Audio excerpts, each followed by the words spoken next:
अजमेर के खानपुरा क्षेत्र में हाल ही में हुए धौरे हत्याकांड में अब एक और दुखद घटना सामने आई है। तारागढ़ इलाके में बीते दिन उस पक्ष के एक युवक की जान चली गई जो पहले मामले में नामजद था।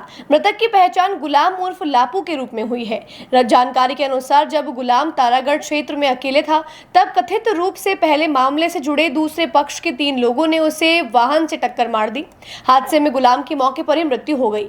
विश्वसनीय सूत्रों के अनुसार अभी पुलिस ने 3 आरोपियों को हिरासत में ले रखा है और प्रेस कॉन्फ्रेंस अभी होगी जिसमें आरोपियों का खुलासा किया जाएगा। बता दें कि हाल ही में खानपुरा में मीट रेट को लेकर शुरू हुआ विवाद हिंसक टकराव में बदल गया था, जिसमें 2 व्यक्तियों की जान चली गई थी। अब उसी मामले से जुड़े दूसरे पक्ष के व्यक्ति की भी मौत ने इस पूरे प्रकरण को और भी अधिक संवेदनशील बना दिया है। पुलिस अधिकारियों का कहना है कि गुलाम उर्फ लापू का नाम पहले एफआईआर में था, लेकिन वह उस समय मौके पर मौजूद था या नहीं, इसकी अभी जांच चल रही है। इस घटना के बाद पुलिस ने इलाके में सुरक्षा व्यवस्था कड़ी कर दी है और दोनों घटनाओं की आपसी कड़ियों को जोड़ते हुए गंभीरता से जांच की जा रही है।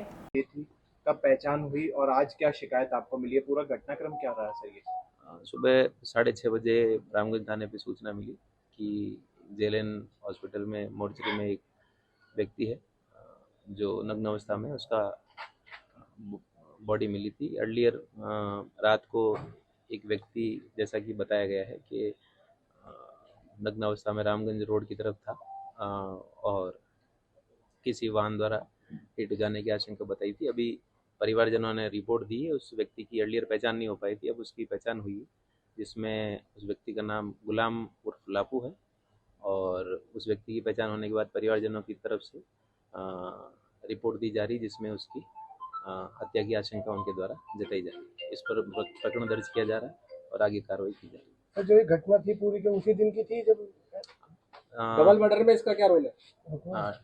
जो डबल मर्डर की घटना हुई थी, उस घटना के तहत जो आरोपी पक्ष है, आरोपी पक्ष के परिवार का ही ये व्यक्ति बताया जा रहा है और आरोपी पक्ष के परिवार के साथ नहीं रहकर ये बाहर क्लॉक टावर थाना एरिया में अलग से निवास कर रहा था और दरगाह क्षेत्र में नहीं, ये निवास नहीं कर रहा था। हालांकि दरगाह क्षेत्र में और इधर रामगंज क्षेत्र में पर्याप्त गार्ड लगाई गई।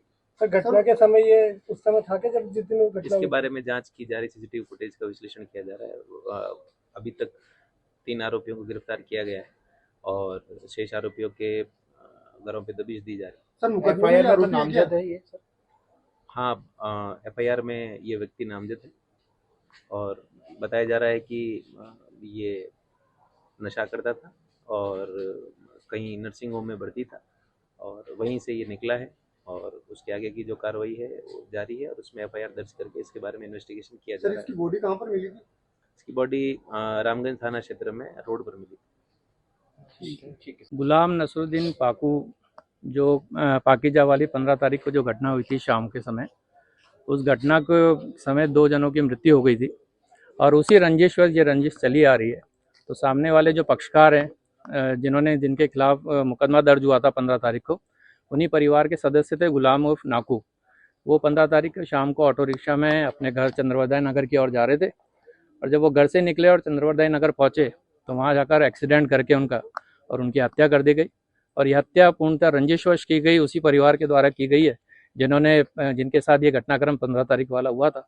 उस बात की रिपोर्ट जो गुलाम है, उनकी बहन है जो आई हुई है बाहर से, उनके द्वारा ये रिपोर्ट दी गई है और मोर्चरी में उनका शव यहाँ रखा हुआ है। उनके परिवार के सारे सदस्य यहाँ हैं।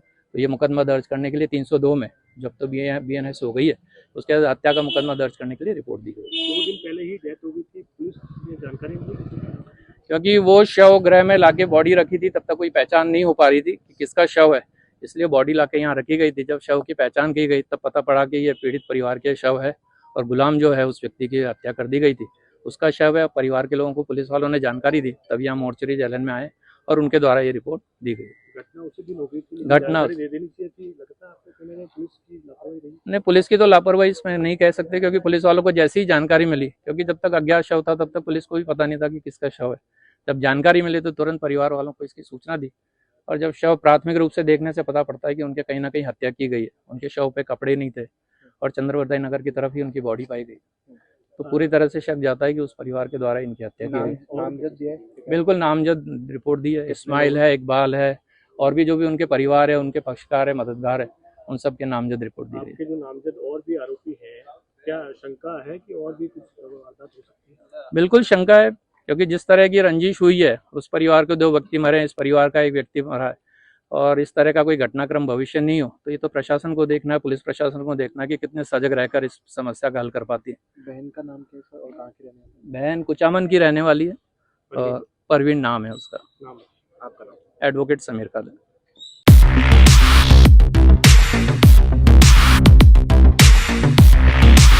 सैमसंग ने एक बार फिर अपने ग्राहकों का भरोसा जीतते हुए भारत में लॉन्च किया है अपना सबसे विश्वसनीय और किफायती 5G smartphone Samsung A06 5G, जो शुरू होता है सिर्फ 10,499 से। यह फोन सिर्फ कीमत में ही नहीं बल्कि फीचर्स में भी दमदार है। जहां मार्केट में ज्यादातर स्मार्टफोन सिर्फ 7 5G बैंड्स के साथ आते हैं, वहीं A06 5G देता है पूरे 12 5G बैंड्स, जिससे उपयोगकर्ता को मिलती है सुपर फास्ट डाउनलोडिंग स्पीड और पहाड़ों, बेसमेंट्स या माइंस जैसे इलाकों में भी शानदार नेटवर्क कवरेज। कैमरे की बात करें तो इस फोन में है 50 मेगापिक्सल का मेन कैमरा, जो देता है आपको क्रिस्टल क्लियर तस्वीरें, और साथ में 2 मेगापिक्सल का डेप्थ लेंस, जो पोर्ट्रेट शॉट्स को और बेहतर बनाता है। इसके अलावा वॉइस फोकस फीचर फोन की एक बड़ी खासियत, जो भीड़ भाड़ वाले इलाकों में बैकग्राउंड नॉइज को हटाकर देता है साफ और स्पष्ट आवाज। सिर्फ इतना ही नहीं, जहां दूसरे स्मार्टफोन ब्रांड्स केवल 2 बार का OS अपग्रेड देते हैं, वहीं A06 5G देता है पूरे 5 बार OS अपग्रेड और 4 साल तक की सिक्योरिटी अपडेट्स, जो इस सेगमेंट में सबसे ज्यादा है। और अब एक शानदार ऑफर भी पाइए।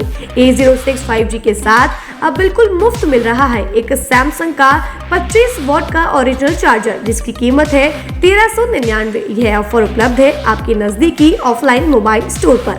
सच में काम का 5G उन सभी ग्राहकों के लिए जो बजट में रहकर बेहतरीन तकनीक का अनुभव लेना चाहते हैं, और अब तो ऑफर के साथ और भी फायदे में। साथ ही सैमसंग मोबाइल फोन खरीदते समय यह सुनिश्चित करें कि उत्पाद पर आदित्य का होलोग्राम लगा हो। यह hologram original Samsung mobile phone और एक्सेसरीज की प्रामाणिकता और विश्वसनीयता की गारंटी देता है। सही चुने, असली खरीदें।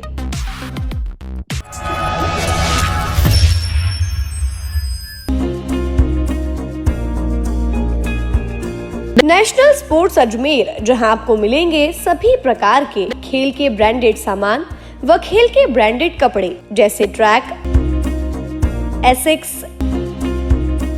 SS, SG, निव्या, कॉस्को आदि, वो भी वाजिब दाम में।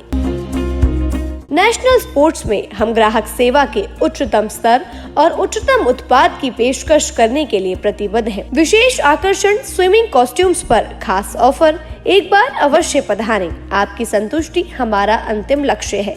तो चले आए नेशनल स्पोर्ट्स, पता ब्यावर रोड, मार्टिनल ब्रिज के पास, अजमेर।